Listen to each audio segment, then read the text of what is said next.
प्रिय विद्यार्थियों, नमस्ते। आज हम व्यतिरेक, संदेह, भ्रांतिमान इत्यादि अलंकार पढ़ेंगे। व्यतिरेक अलंकार जहाँ उपमान की अपेक्षा उपमेय का आधिक्य दिखाया जाता है, वहाँ व्यतिरेक अलंकार होता है।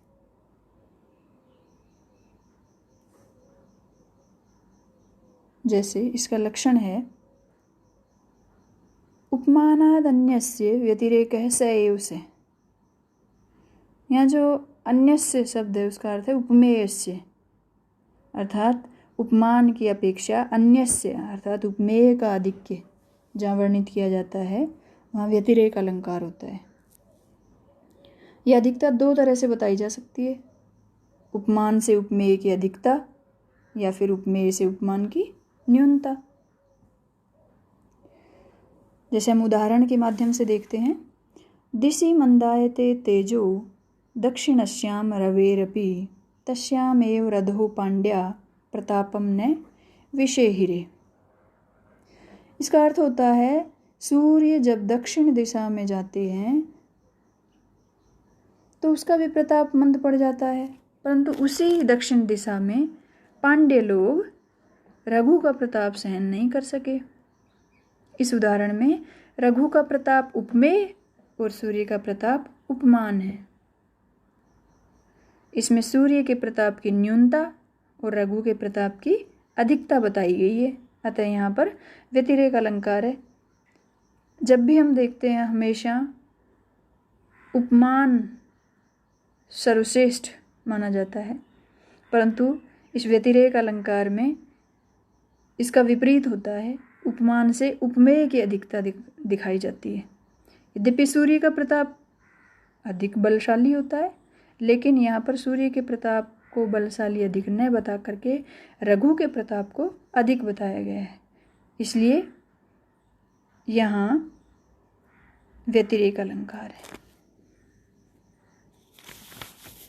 अगला है संदेह। संदेह अलंकार में उपमान उपमेय में जब संदेह हो जाता है तो उसे संदेह अलंकार कहते हैं। ये जो संदेह अलंकार है यह आरोप मूलक अभेद प्रधान अलंकार है। जिसे हम लक्षण में देखें तो लक्षण में कहा गया है, संदेह प्रकृते अन्यस्य संशयः प्रतिबोधितः। प्रकृते अर्थात उपमेय, अन्यस्य अर्थात उपमानस्य, यानी उपमेय में उपमान का जब कवि प्रतिभा से उठाया हुआ संशय हो तो संदेह अलंकार होता है। ये दो तरह से हो सकता है, जहाँ उपमान तथा उपमेय में भेद कहा गया हो, जहाँ उपमान तथा उपमेय में भेद नहीं कहा गया हो। संदेह अलंकार तीन तरह का होता है, शुद्ध, निश्चय गर्भ और निश्चयांत। अब निश्चय गर्भ का जो उदाहरण है, मुख्यतः ये प्रयुक्त किया जाता है संदेह अलंकार के लिए। अयम मार्तंडः किम स खलु तुर्गैः सप्तभिरितः कृशानुः किम सर्वः प्रसरति दिशो नैसनीयतम् कृतान्तः किम साक्षात् महिषवहनो असाविति चिरम् समालोक्याजौ त्वाम विदधति विकल्पान् प्रतिभटा। अब जो कि निश्चय गर्भ का उदाहरण है, तो निश्चय गर्भ क्या होता है, आदि और अंत में संशय और मध्य में निश्चय हो, वह निश्चय गर्भ अलंकार, निश्चय गर्भ संदेह अलंकार होता है। इस जो उदाहरण अभी बताया उसका अर्थ होता है, हे राजन, आपको युद्ध में देखकर प्रतिद्वंदी शत्रुगण, क्या यह सूर्य है? अयम मार्तंड है किम, क्या यह सूर्य है? स खलु तुर्गैः सप्तभिरितः, नहीं, वह तो 7 घोड़ों वाले रथ पर चलता है। तो फिर क्या है? कृशानु किम, तो फिर क्या अग्नि है? सर्वा प्रसरति दिशो नैसनीयतम, नहीं, वह सब दिशाओं में ठीक से नहीं फैल रही है, तब क्या है? कृतांत है किम? क्या ये यमराज है? साक्षात महिष वहनो अशाविति चिरम, उसकी सवारी तो भैंसा है। इस प्रकार चिरकाल तक कल्पना करते हैं। समालोक्याजौ त्वाम विदधति विकल्पान प्रतिभटा। यहाँ अनेक संशयात्मक कोटि की कल्पना की है। राजा तथा सूर्य आदि की कोटियों का यहाँ भेद भी स्पष्ट दिखाया गया है, एवं मध्य में सूर्य आदि न होने का निश्चय भी है। निश्चयांत का यदि हम उदाहरण देखें, इंदुः किम क्वै कलंक सरसिजम एतत् किमंबु क्वै गतम ललित सविलास वचनैर्मुखमेति हरिणाक्षी निश्चितम परितः। इसका उदाहरण, इसका अर्थ है, हे मृगनयनी, क्या यह चंद्रमा है? किंतु कलंक कहाँ है? इंदुः किम, क्या चंद्रमा है? क्वै कलंक, किंतु कलंक कहाँ है? सरसिजम एतत्, तो क्या कमल है?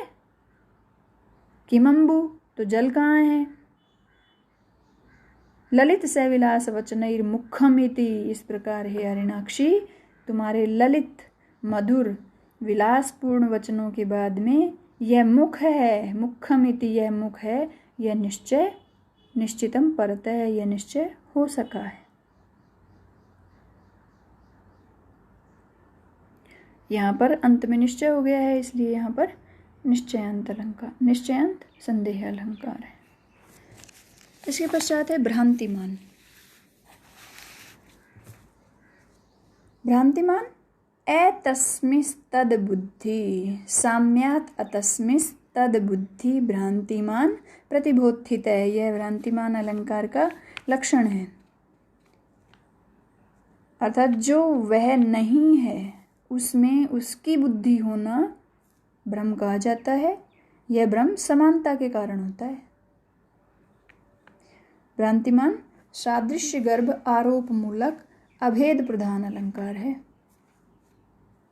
समानता के कारण जो वह नहीं है उसमें वह की बुद्धि हो जाना भ्रांतिमान अलंकार है, और इसे कवि की प्रतिभा के कारण प्रस्तुत होना चाहिए।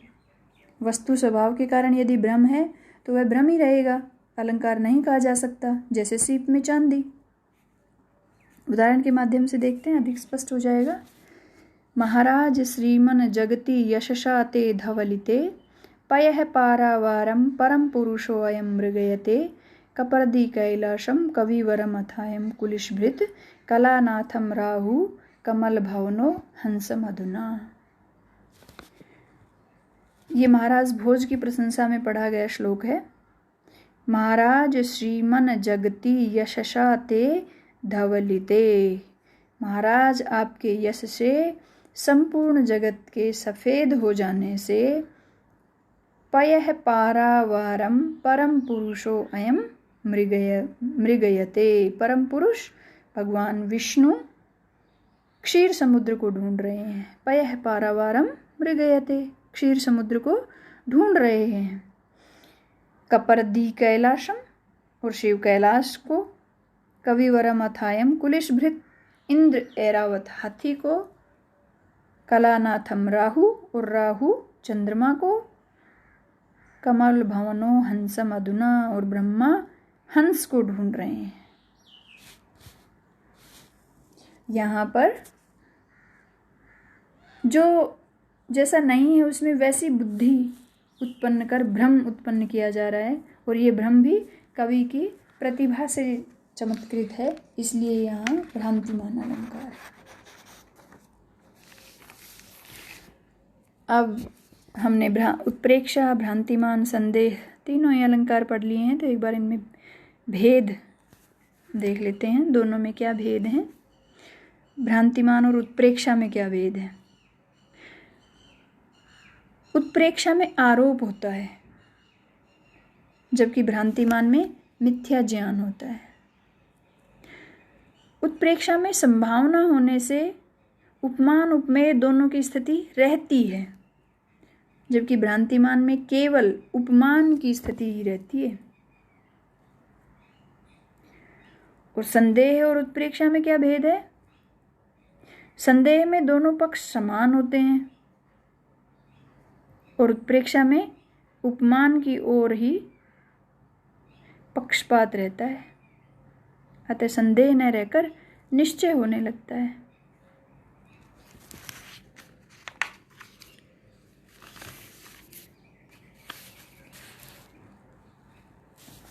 धन्यवाद।